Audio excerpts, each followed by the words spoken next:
திருச்சிற்றம்பலம். ஆதியாய் நடுவுமாகி அளவிலா அளவுமாகி சோதியாய் உணர்வுமாகி தோன்றிய பொருளுமாகி பேதியாய் ஏகமாகி பெண்ணுமாய் ஆணுமாகி போதியா நிற்கும் தில்லை பொதுநடம் போற்றி போற்றி என்று அம்பலக்கூத்தன் திருவடிகளை வணங்கி கொண்டு இந்த இனிய காவியத்தை அருளிச் செய்த சேக்கிழார் பெருமானை தூக்கு சீர் திரு தொண்டத்தொகை வாக்கினால் சொல்ல வல்ல பிரான் எங்கள் பாக்கிய பயனாய் பதி குன்றைவாள் சேக்கிழான் அடி சென்னி இருத்துவாம் என்று சேக்கிழார் பெருமானுடைய திருவடிகளையும் நாம் வணங்கி கொண்டு காப்பியத்தின் உள்ளே செல்லலாம். கடந்த பல மாதங்களாக நாம் பெரிய புராணத்தினுடைய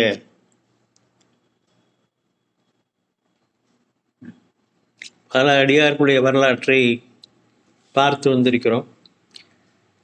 திருத்தொண்ட தொகை என்று சுந்தரர் பெருமானாலே அருளி செய்யப்பட்ட பதிகத்தின் அடிப்படையிலே நம்பியாண்டார் நம்பி என்பவர் திருத்தொண்டர் திரு அந்தாதி என்று பாடிய பதிகத்தினுடைய அடிப்படையை கொண்டு சேக்கிழார் பெருமான் இந்த பெரிய புராணத்தை நமக்கு தந்திருக்கிறார்.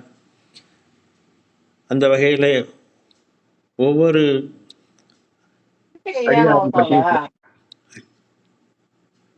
அடியாரை பற்றி சொல்லுகின்ற பொழுது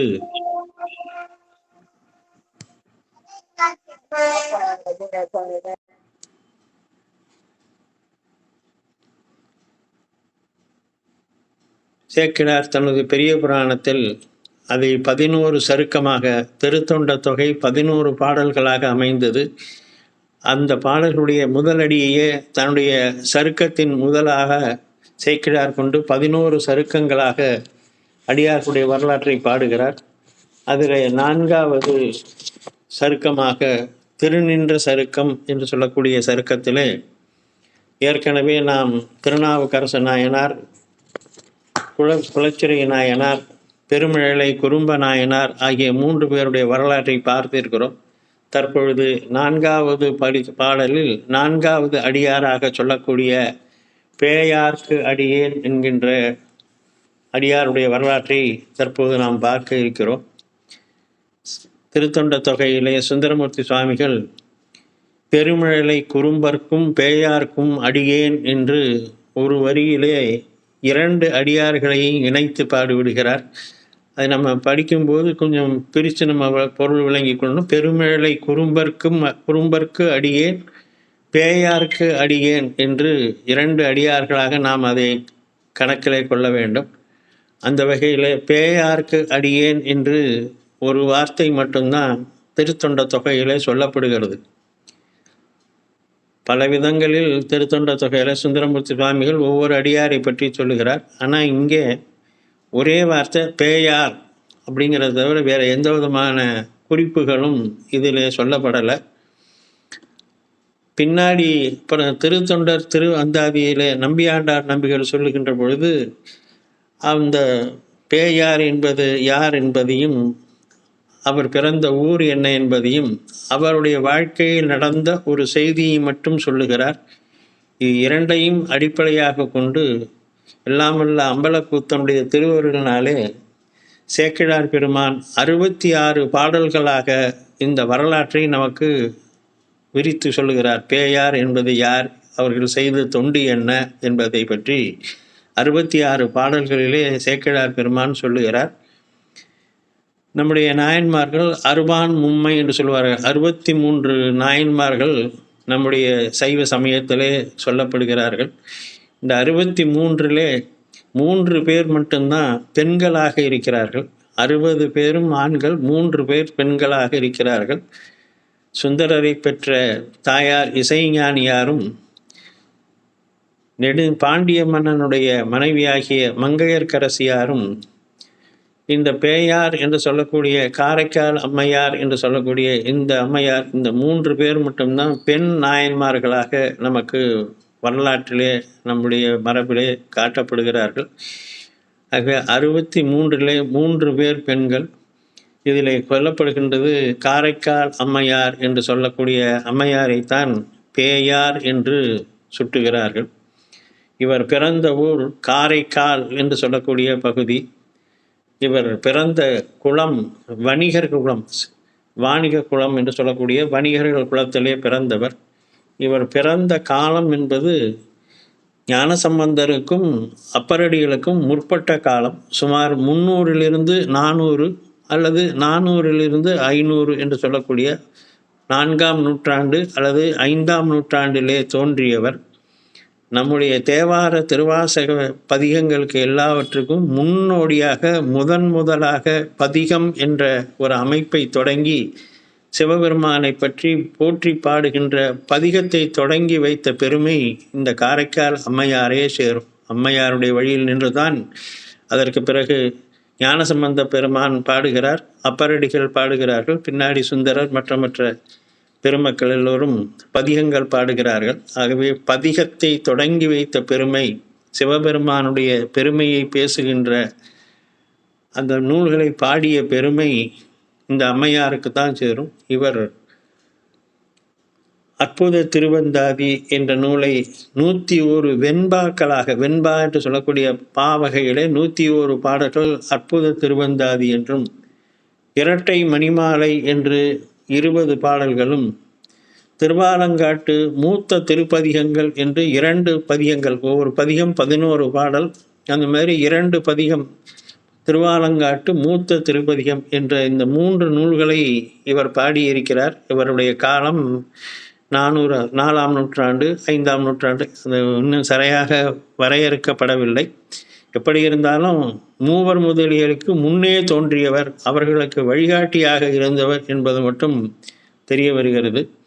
அந்த வகையிலே சிறப்பு பெற்ற இவருடைய வரலாற்றை சேக்கிழார் பெருமான் 66 பாடல்களாக பாடுகிறார். இதில் முதலாக திருத்தொண்ட தொகையிலே சுந்தரமூர்த்தி சுவாமிகள் பேயார்க்கும் அடியேன் என்று மட்டும் சொல்லுகிறார். பேயார் என்று அவர் குறிப்பிடுவது இந்த அம்மையாரை. ஏன் பேயார் என்று சொன்னார் என்று சொல்லும்போது, இவருடைய வாழ்க்கை வரலாற்றிலே செய்யப்பட்ட, அவர் செய்த ஒரு அற்புதமான, இறைவன் அவருக்கு அருளிய ஒரு பேரு, அழகான இளமையும் வனப்பும் மிகுந்த இளம் பெண்ணாக இருந்தவர். இறைவனிடத்திலே தனக்கு இந்த அழகும் வனப்பும் தேவையில்லை, பேய் வடிவம் தருக என்று வேண்டி, அதுபோலவே சிவபெருமான் அவருக்கு பேய் வடிவமாக அளித்தான். அதனாலே அவருடைய வடிவம் பேய் வடிவமாக ஆனதினாலே பேயார் என்று அழைக்கப்படுகிறார். அதை திருத்தொண்ட தொகையிலே சுந்தரமூர்த்தி சுவாமிகள் சொன்னார். அந்த பதிகங்களிலே அவர் எழுதிய பதிகங்கள் திருவாலங்காட்டு மூத்த திருப்பதிகம், அற்புத திருவந்தாதி நூல்களிலும் அவர் தன்னுடைய நூலுடைய கடைசியிலே தன்னை பற்றி சொல்லுகின்ற பொழுது தன்னை காரைக்கால் பேய் என்று குறித்து கொண்டார். தன்னுடைய இயற்பெயராகிய இந்த அம்மாவுக்கு இயற்பெயர் புனிதவதி என்பது. ஆனால் புனிதவதி என்று தன்னுடைய பெயரை குறிப்பிடாமல் தன்னை காரைக்கால் பேய் என்று அந்த நூல்களில் எல்லாவற்றிலும் கடைசியிலே அவர் முடித்திருக்கிறார். அந்த வகையில் இவர் பேய் உடம்பை இறைவனிடத்திலே வேண்டி பெற்றதாலும், தன்னுடைய நூல்களிலே காரைக்கால் பேய் என்று தன்னை அறிமுகப்படுத்தி கொண்டதாலும் சுந்தரர் இவரை பேயார் என்று திருத்தொண்ட தொகையிலே சொன்னார். ஆனால் இவருடைய பெருமை தெரிந்த சேக்கிழார் பெருமான் அதை கொஞ்சம் மாற்றி இருக்கலாமே என்று நம்ம நினைக்கிறோம். இந்த பேயார் புராணம்னு அவர் சொல்லலாம், அல்லது அவருடைய இயற்பெயரான புனிதவதி என்பதை சொல்லி புனிதவதி புராணம் என்று சொல்லி இருக்கலாம். ஆனால் இவ் இரண்டையும் விட்டு சேக்கிழார் பெருமான் அம்மையார் புராணம், அவர் பிறந்த ஊர் காரைக்கால் என்பதனாலே காரைக்கால் அம்மையார் புராணம் என்று தான் சேக்கிழார் இதற்கு பெயரிட்டு இருக்கிறார். அது ஏன் அப்படி சொல்கின்ற பொழுது, இறைவன் இவரை தனக்கு தாய் என்று அழைத்தான். அம்மையே என்று சிவபெருமானே இவரை அழைத்தாராம். நம்ம பின்னாடி உடைய சரித்திரத்தில் நம்ம பார்க்க போகிறோம். தொடர்ந்து வரும் வாரங்களில் அந்த நிகழ்ச்சியை நம்ம பார்க்க இருக்கிறோம். அப்படி சிவபெருமான் இவர் கையிலைக்கு சென்ற பொழுது நம்மை பேணும் அம்மைகான் என்று உம்மையிடத்திலே, பார்வதி இடத்திலே அறிமுகப்படுத்துகிறான். என்னை வளர்க்கின்ற, என்னை பேணுகின்ற அம்மை இவள், என்னுடைய தாய் இவள் என்று சிவபெருமானை அறிமுகப்படுத்துவதனால் அவர் காரைக்கால் அம்மையார் என்று சேக்கிழார் பெருமான் இந்த புராணத்திற்கு பெயரிட்டிருக்கிறார் என்பதை நம்ம பார்க்கிறோம். அந்த வகையில் காரைக்கால் அம்மையார் வரலாறு தொகை நூலாகிய திருத்தொண்ட தொகையிலே பேயார்க்கும் அடியேன் என்று அவருடைய பெயர் மட்டும் குறித்து நின்றது. இதற்கு பின்னாலே விரிவு செய்த திருத்தொண்டர் திருவந்தாதியிலே நம்பியாண்டார் தம்பி அவர் இந்த வரலாற்றை பாடுகின்ற பொழுது 4 வரிகளிலே ஒரு பாடலாக அவர் பாடுகிறார். அதிலே நம்பன் திருமலை நான் மிதியேன் என்று தாளிரண்டும் உம்பர் மிசை தலையான் நடந்து ஏற உமை நகலும் செம்பொன் உருவ என் அம்மை என பெற்றவள் செழுந்தேன் கொம்பினுகு காரைக்காலின் மேய குலதனமே. பாடல் கொஞ்சம் நிரடலாக இருக்கு, கொஞ்சம் நம்பன் திருமலை நான் மிதியேன் என்று. நம்பன் திருமலை என்பது கைலாயம். இந்த அம்மையாருடைய வரலாற்றிலே நடக்கக்கூடியது நம்ம பின்னாடி அதை பார்க்க இருக்கிறோம். கைலை மலைக்கு சிவபெருமானை தரிசிப்பதற்காக செல்லுகின்றாள். அப்படி செல்லுகின்ற பொழுது அந்த திருமலையிலே தான் காலால் சென்று நடந்து அந்த மலை மீது ஏறக்கூடாது. திருமலை கைலாய மலை சிவபெருமான் இருக்கக்கூடிய இடம் என்பது நம்ம எல்லாருக்கும் தெரியும். அதனால இந்த அம்மையார் என்ன நினைத்தாலாம், காலை கொண்டு நடக்காமல் தலையாலே நடந்தாலாம். கால் 2ஐயும் மேலே தூக்கி உம்பர் மிசை தூக்கி தாள் 2ம் உம்பர் மிசை தலையால் நடந்து ஏற, தலையாலேயே அவ நடந்தாலும். நம்ம இந்த சர்க்கஸில் பண்ணுவாங்க, பார்த்துருக்கலாம். அந்த மாதிரி தலையால் நடக்கிறது, கைகளை ஊன்றி தலையாலேயே நடக்கிறது, காலை மேலே தூக்கி நடக்கக்கூடியது. அந்த மாதிரி கைலாய மலை மேலே ஏறி சிவபெருமானை பார்க்க சென்றார்கள். இப்படி அவர்கள் வருகின்ற அந்த காட்சியை பார்த்து உமை நகலும் உமையம்மையாகிய பார்வதி தேவியார் பார்க்கிறார். இவருடைய தோற்றம் எலும்பும் தோலுமாக பேய் தோற்றமாக இருக்கிறது. நல்ல வனப்பு மிகுந்த தோற்றம் இல்லை, ஒரு பேய் தோற்றம். இப்படி பேய் போன்ற ஒரு உருவம் தலைகீழாக நடந்து வருவதை பார்த்து உமையம்மையாகிய பார்வதி தேவியார் நகலும் புன்முறுவல் பூத்து பெருமானிடத்திலே இது யார் இது என்று, இப்படி வருகிறது என்ன காரணம், இது யார் என்று பார்வதி தேவி கேட்டாலாம். உமை நகலும்னா புன்முறுவல் செய்தல், ஒரு ஆச்சரியத்தோடையும் அதை பார்க்கிறது. வருகின்ற போது இன்னும் இப்படி ஒரு உருவம் வருகிறது, இவ்வாறு தலைகீழாக நடந்து வருகிறது அப்படின்னு ஒரு புன்முறுவலோட ஆச்சரியத்துடன் அவள் கேட்டாலாம். செம்பொன் உருவ என் அம்மை என பெற்றவள். பெருமானிடத்திலே கேட்டால் இவள் யார் என்று கேட்டாலாம். பெருமான் என் அம்மை, என்னுடைய தாய் என பெற்றவள் என்னுடைய என்று அவர் சொன்னாராம். என்னை பெற்ற தாய் என்று சொன்னாராம். அப்படி சொல்லவர் யார் என்கின்ற பெயரை கடைசியிலே சொல்கிறார். செழுந்தேன் கொம்பினுகு தாரை, மரங்களிலே தேன் கூடுகள் கட்டி அந்த கூட்டிலிருந்து இனிமையான தேன் கொட்டி வழிகின்ற காரைக்கால் என்று சொல்லக்கூடிய அந்த ஊரிலே இருந்த குலதனம், குலத்திற்கு தனமாக இருக்கக்கூடியவள், குலத்திற்கு அச்சாணியாக இருக்கக்கூடியவள், குலத்திற்கு பெருமை சேர்க்கக்கூடியவளாகிய காரைக்காலின் மேய குலதனமே. இவர் இங்கே பேரை சொல்லலை, புனிதவதி என்ற இயற்பெயரையும் சொல்லலை, காரைக்கால் என்ற ஊரை சொல்கிறார். அவர் செய்த தொண்டு என்ன செய்தார்கள்? கைலாயத்திற்கு தலைகீழாக நடந்து சென்றார்கள். சிவபெருமான் என்னுடைய தாய், என்னுடைய அம்மை என்று தன்னுடைய திருவாக்கினாலே அருளி செய்தான் என்கின்ற ஒரு செய்தியை திருத்தொண்டர் திரு அந்தாதி என்ற நூலிலே நம்பியாண்டார் நம்பி அவர்கள் காட்டுகிறார்கள். இவர்கள் 2 பேருடைய இந்த செய்தியையும் கொண்டு சேக்கிழார் பெருமான் தன்னுடைய வரலாற்றை சொல்கிறார். மானமிகு தருமத்தின் வழி நின்று வாய்மையினில் ஊனமில் சீர் பெருவணிகர் குடிதுவன்றி ஓங்குபதி கூணல் வலை திரை சுமந்து கொண்டேறி மண்டுகழி காணன் மிசை உளவு வளம் பெருகு திரு காரைக்கால் என்று எடுத்த எடுப்பிலேயே இவர்கள் பிறந்த ஊரை பற்றிய செய்தியை சேக்கிழார் பெருமான் இங்கே நமக்கு அறிமுகப்படுத்துகிறார். மானமிகு தர்மத்தின் வழி நின்று வாய்மையினில் ஊனம் இல் சீர் பெரு வணிகர் குடி என்று சொல்லுகிறார். அவர்கள் பிறந்தது வணிகர் குடி, வியாபாரம் செய்யக்கூடிய வணிகர்கள் என்பதை நம்ம பார்க்கிறோம். ஒவ்வொரு அடியார்களும் ஒவ்வொரு குலத்திலே பிறந்திருக்கிறார்கள். அந்தணராக பிறந்தவர்கள், வேடராக பிறந்தவர், மீனவராக பிறந்தவர், குளாளராக மண்பாண்டம் செய்பவராக, இப்படி 63 நாயன்மார்களும் ஒரு குலத்தினர், ஒரு சாதியினர் அல்ல, வெவ்வேறு குலத்திலே பிறந்தவர்கள்.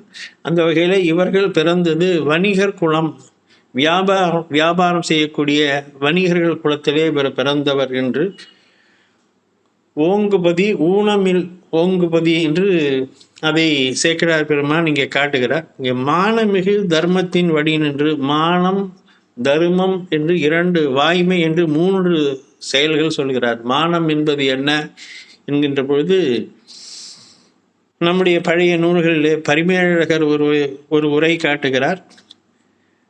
எஞ்ஞான்றும் தன்னிழையில் தாழாமையும் தாழ்ந்தக்கால் உயிர் வாழாமையும் மானம் எனப்படும் என்று திருக்குறளுக்கு மேற்கோள் சொல்லுகின்ற போது பரிமேழகர் ஒரு உரை குறிப்பு சொல்கிறார். ஒருவன் மானம் என்று சொன்னால் அவன் தன்னுடைய நிலையிலே இருந்து காலத்திலும் கீழே இறங்காமல் இருக்கக்கூடிய நிலை. அப்படி ஒரு கால் சந்தர்ப்பவசத்தால் தன்னுடைய நிலையிலிருந்து தாழ்ந்து போகக்கூடியதாக ஒரு நிலை ஏற்பட்டால் அப்பொழுது உயிரை விடக்கூடியவனாக, தாழ்ந்த கால் உயிர் வாழாமையும் மானம் எனப்படும். அப்போ தர்மம் என்று சொன்னால் என்ன? தர்மம் என்பது அறச்செயல்கள், செய்யத்தக்கன இது செய்யத்தகாதன என என்று பெரியோர்கள் வகுத்து வைத்திருக்கிற வகையில் செய்யத்தக்கதை செய்வதும் செய்யத்தகாதனவற்றை ஒதுக்குவதும் அறமாகும், தர்மமாகும். நம்ம இப்போ தர்மம்னு சொன்னால் பிறருக்கு உதவி செய்வது தான் நம்ம இப்போ தர்மம்னு எடுத்துக்கிறோம். ஆனால் பொதுவாக தர்மம் என்று சொல்கின்ற பொழுது செய்யத்தக்கன செய்தல் என்பது தான் பழையோர்கள் சொல்லியிருக்கிறார்கள். இதில் வணிகர்களுக்குள்ள தர்மம் என்ன? ஒவ்வொரு குலத்திற்கும் ஒவ்வொரு தர்மமாக பண்டைய காலத்திலே பெரியோர்கள் விதித்திருக்கிறார்கள். வணிகர்களுடைய தர்மம் என்ன என்று சொன்னால் தங்களுக்கு உரிய நூல்களை ஓதுதல், வேட்டல், ஈதல், பிறருக்கு கொடுத்தல், உழுவித்தல், பசு காத்தல் என்று சொல்லுகிறார். இந்த செயல்கள் எல்லாம் வணிகர்களுக்கான தர்மம். பசுக்களை காத்தல், வேளாண் தொழிலுக்கு உதவியாக உழுதல் செய்தல், ஈதல், மற்றவர்களுக்கு வேண்டிய பொருள்களை கொடுத்தல், இதையெல்லாம் வணிகர்களுடைய தர்மம் என்று சொல்லுகிறது. இப்போ காரைக்கால் நகரத்திலே வாழ்ந்த அந்த வணிகர்கள் எப்படி இருந்தார்கள்? மானத்திலே உயர்வு பெற்றவர்களாக, அவர்களுக்குரிய அந்த தர்ம நெறியிலே நிற்பவர்களாக, வாய்மைன்னா உண்மையே பேசுதல், பொய் சொல்றது இல்லை, வியாபாரத்திற்காக ஒரு பொய் சொல்றது இல்லை. இன்றைக்கு இருக்கக்கூடிய நிலையையும் இதையும் நம்ம நினச்சி பார்த்தோன்னா ரொம்ப வித்தியாசம் இருக்கும். நான் இன்னைக்கு எதையாவது சொல்லி வியாபாரத்தை பண்ணணுங்கிற நிலை இன்றைக்கு இருக்கிறது. ஆனால் பழைய காலத்தில் அப்படி இல்லை. பொய் சொல்லுவதற்கு அஞ்சுவார்கள். பஞ்சமா பாதகம் என்று சொல்வார்கள். 5 பெருங்குற்றங்கள். அந்த 5 பெருங்குற்றங்களில் முதல் குற்றம் பொய் சொல்லுதல் என்று நம்முடைய பெரியோர்கள் வைத்திருக்கிறார். அந்த 5 குற்றத்தில் பொய் சொல்லுதல் ஒரு பெரிய குற்றம். அதனால வாய்மையினில் அப்படிங்கும்போது பொய் சொல்லாத உண்மை நிலையில் இருக்கக்கூடிய அந்த பெரியோர்கள், அவர்கள் எப்படி அந்த ஊரிலே காரைக்கால் இருக்கிறாரோ அந்த ஊரை பற்றி சொல்லுகின்ற பொழுது பூனல் வலை திரை சுமந்து கொண்டு ஏறி மண்டுகடி காணல் மிசை உழவு வளம் பெருகும் திரு காரைக்காலங்கர். கடற்கரை பட்டினம். திரு காரைக்கால் என்பது கடற்கரை பகுதி. அந்த கடற்கரையினுடைய கடல் நீர் உள்புறமாக பாயும். அதுக்கு பேக் வாட்டர் என்று சொல்லுவார்கள். நம்ம கேரளா பகுதிகளில் அதை பார்க்கலாம், பேக் வாட்டர் என்று சொல்லுவார்கள். நம்ம சிதம்பரம் பக்கத்தில் பார்த்தீங்கன்னாலும் இந்த பேக் வாட்டர் ரிவர்ஸ் என்று சொல்லுவார்கள். நம்ம சிதம்பரம் பக்கத்தில் ஒரு ரிசார்ட் ஒன்று இருக்குது, அது முழுக்க அந்த பேக் வாட்டர் தான் சொல்லுவாங்க. அந்த மாதிரி கடல் தண்ணி உள்வாங்கி வரக்கூடியது. அதில் வாணிகங்கள் போட்டுக்கிட்டெல்லாம் போவாங்க. கேரளாவில் அந்த மாதிரி எல்லாம் போவாங்க. இங்கே சொல்லுகிறார், அந்த கடலில் இருக்கக்கூடிய முத்துக்களையும் சிப்பிகளையும் சங்குகளையும் அந்த கடல் நீரானது இந்த பேக் வாட்டரில் கொண்டு இந்த கரையிலே சேர்க்கிறது. அவைகளையெல்லாம் எடுத்து வியாபாரம் செய்யக்கூடிய பெரிய வணிகர்கள் நிறைந்த காரைக்கால் என்று அந்த நகரத்தினுடைய சிறப்பு பற்றி ஒரு செய்தியை சொல்கிறார். மேலும் வங்கம்மலி கடல் காரைக்காலின் கண் வாழ் வணிகர் தங்கள் குல தலைவனார் தனதத்தனார் தவத்தால் அங்கு அவர்பால் திருமடந்தை அவதரித்தாள் என வந்து பொங்கிய பேர் அழகு மிக புனிதவதியார் பிறந்தார். நேரடியாக சேக்கிழார் பெருமான் வேற ஒன்றும் மற்ற புராணங்களில் பார்க்கின்ற போது அந்த நாட்டினுடைய பெருமை, நகரத்தினுடைய பெருமை, இயற்கையின் வளம் இதெல்லாம் சொல்லுவார். ஆனால் இங்கே வந்து காரைக்காலுக்கு ஒரே ஒரு பெருமையை மட்டும் சொல்லி, வணிகர்களுடைய அந்த பெருமையை மட்டும் சொல்லி நேரடியாக வரலாற்றுக்கு வந்து விடுகிறார். இந்த பாட்டில் காரைக்கால் அம்மையாருடைய பிறப்பை பற்றி சொல்லுகிறார். அந்த பிறப்பு சொல்லுகின்ற பொழுது, வங்கமலி கடல் காரைக்காலின் கண் வாழ் வணிகர் தங்கள் குல தலைவனார், அங்கு இருக்கக்கூடிய அந்த வியாபாரிகளுக்கெல்லாம் தலைவனாக இருக்கக்கூடியவன், அந்த வணிகர் கூட்டத்திற்கு தலைவனாக இருக்கக்கூடியவன் தனதத்தன் என்பது, தத்தர் என்பது வணிகர்களுடைய குல மரபு பெயர். அதனால தனதத்தன் என்று அவன் அழைக்கப்படுகிறான். அவன் செய்த தவத்தால் அங்கு அவர் வாழ், அந்த தனதத்தன் செய்த புண்ணியம், அவன் செய்த தவம், அவன் செய்த பேரு காரணமாக அவனுக்கு யார் பிறக்கிறானா, திருமடந்தை அவதரித்தாள் என வந்து, திருமடந்தை என்பது இலக்குமியை சொல்லுகின்ற ஒரு வார்த்தை. திரு என்பது லக்ஷ்மி, அவள் பெண்ணாக பிறந்ததாக ஒரு அழகு ஓவியமாக கற்பனையில இலக்கிய நயத்திலே சொல்லுவார்கள். இங்கே அதைத்தான் சொல்கிறார். அங்கு அவர்பால் திருமடந்தை அவதரித்தாள் என வந்து பொங்கிய பேர் அழகு மிக புனிதவதியார் பிறந்தார். இந்த காப்பியத்தில் வந்து சேக்கிழார் ஒரு அழகு காட்டுவார். பேய் வடிவம் பெறுவதற்கு முன்னால் எல்லாம் அம்மையை பற்றி சொல்கின்ற போதெல்லாம் அவர்கள் மிகுந்த அழகானவர்கள், மிகுந்த வனப்புடன் குடியிருப்பவர்கள், பேர் எழில் மிக்கவர்கள், இளமையானவர்கள் என்று அங்கங்கே சொல்லிக்கிட்டே வருவார். ஏன் அப்படின்னா, பின்னாடி அத்தனை வனப்பும் அத்தனை அழகும் அவள் துறந்து பேய் வடிவம் பெறப்போகிறாள். அதனால முன்னாடி வந்து அதை நமக்கு காண்பிப்பார், ஃப்ளாஷ்பேக் மாதிரி. முன்னாடி வந்து அவள் அழகானவள் என்பதை காட்டுகும் போது இங்கேயும் திருமடந்தை அவதரித்தாள் என காட்டுகிறார். பொங்கிய பேர் அழகு மிக புனிதவதியார் பிறந்தார். அம்மாவுடைய இயற்பெயர் புனிதவதி என்பது இந்த காப்பியத்தில் நமக்கு இந்த பதியத்தில் தெரியுது. நம்ம இதுக்கு முன்னாடி பார்த்துருக்கோம். பல அடியாருடைய இயற்பெயர் என்ன என்பது தெரியாது. அவர்கள் செய்த தொண்டினாலும் பிறவற்றாலும் தான் அவர்களுடைய பெயர் நமக்கு தெரிகிறது. இங்கே வந்து புனிதவதி என்பது அம்மையினுடைய இயற்பெயர் என்பது தெரிகிறது. இதுலேயும் ஒரு சிறப்பு பாருங்க. நம்ம ஏற்கனவே பக்த பஞ்சாட்சரம், ஆச்சாரிய பஞ்சாட்சரம் என்று சொன்னோம்.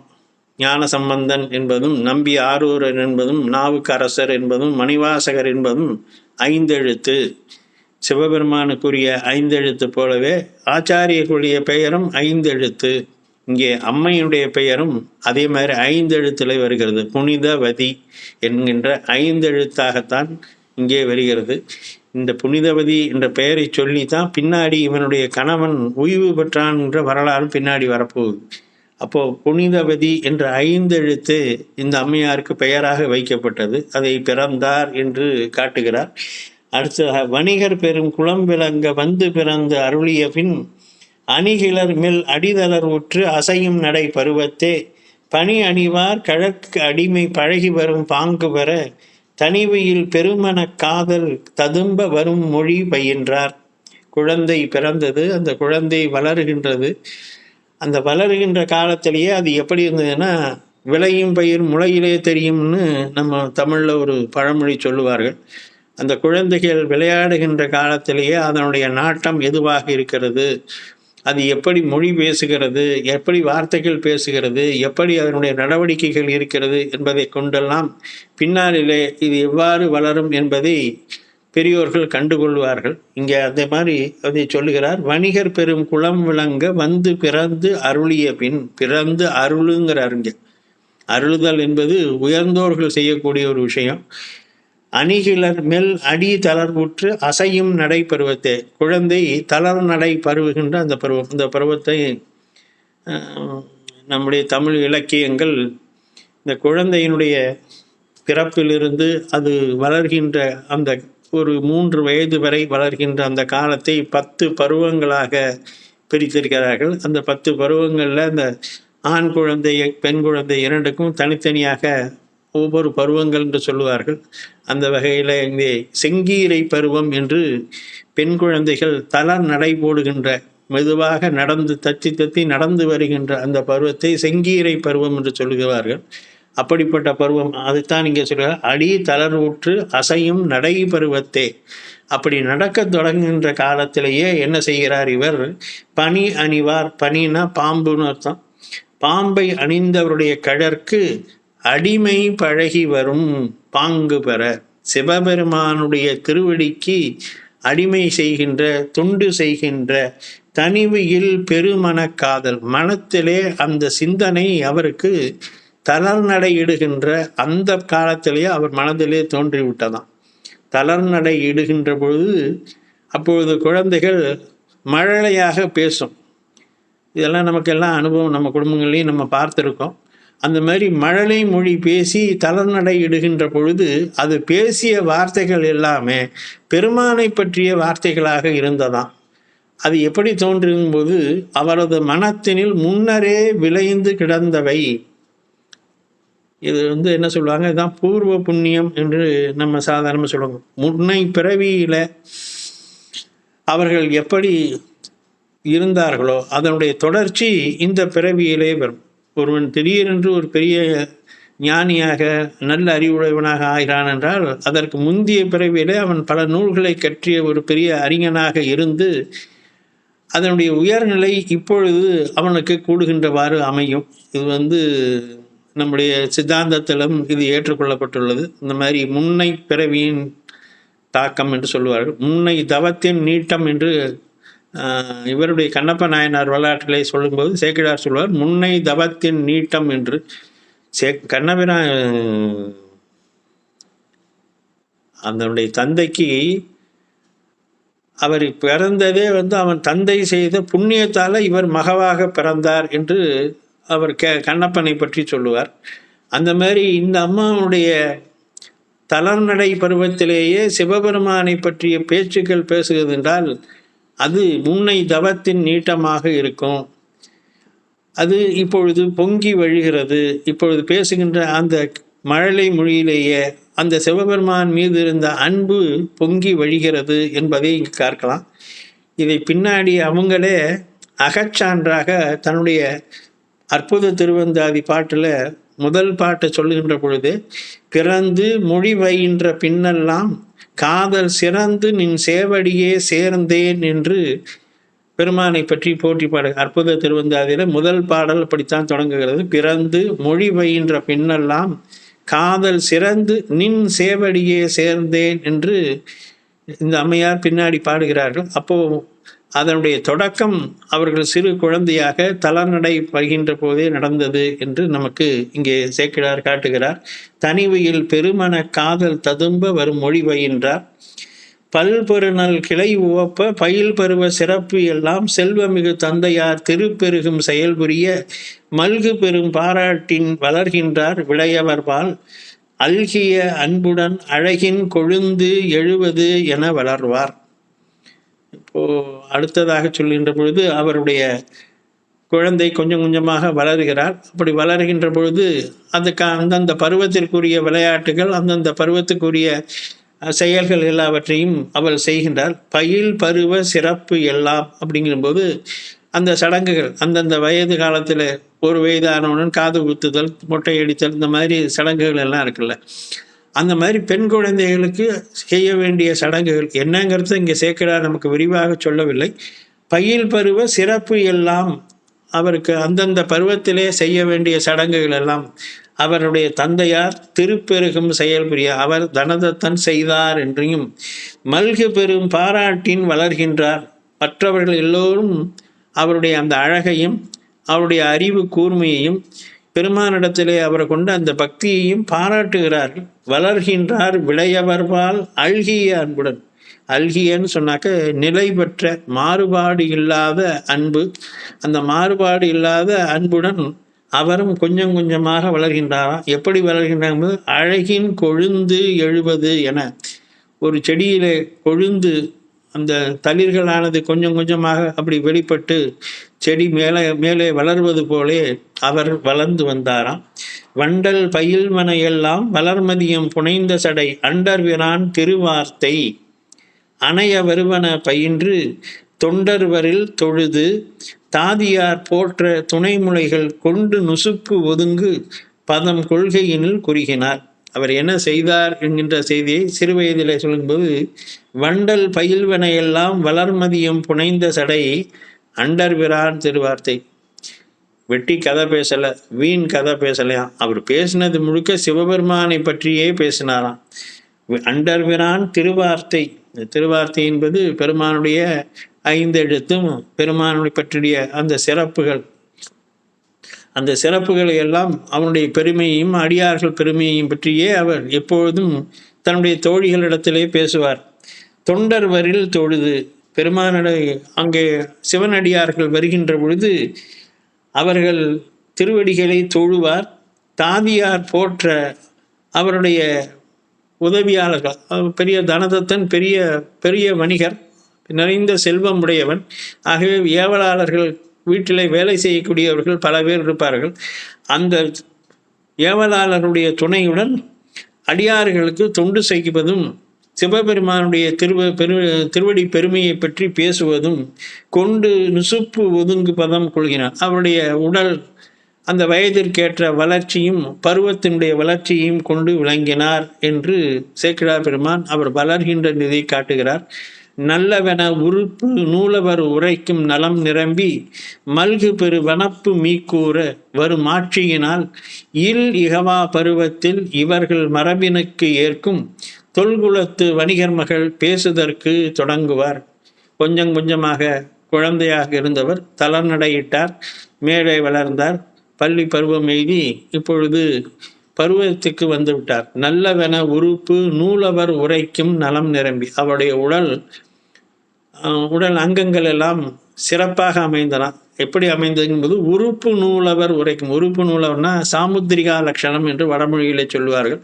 இந்தந்த உறுப்புகள் இன்னென்ன மாதிரி இருக்க வேண்டும் என்று நம்முடைய பெரியோர்கள் அந்த உறுப்பினுடைய லட்சணத்தை பற்றி, அங்க அமைப்புகள் பற்றி சொல்லியிருக்கிறார்கள். இப்போ பெண்கள் என்று சொன்னால் நீண்ட கூந்தல் இருக்க வேண்டும் என்று சொல்லுவார்கள். கண்கள் மீனை போன்று 2 புறமும் குறுகியும் நடுவாக அகன்றும் இருக்க வேண்டும்.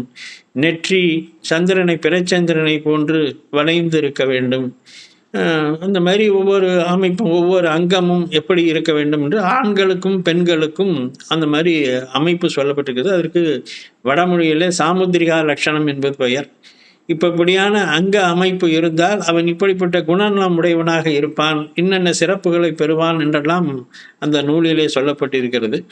இங்கே சேக்கிழார் அந்த உறுப்பு நூலவர் உரைக்கும் நலம் நிரம்பி, அவர்கள் எப்படி சொல்லியிருக்கிறார்களோ அப்படிப்பட்ட பெண்களுக்கு சொல்லப்பட்ட அழகு எல்லாம் அவள் நிரம்பி மல்கு பெரு வனப்பு மீக்குற. வனப்பு என்று சொன்னால் இளமை, அழகு, பார்ப்போரை கவரக்கூடிய அந்த இளமையான அழகு.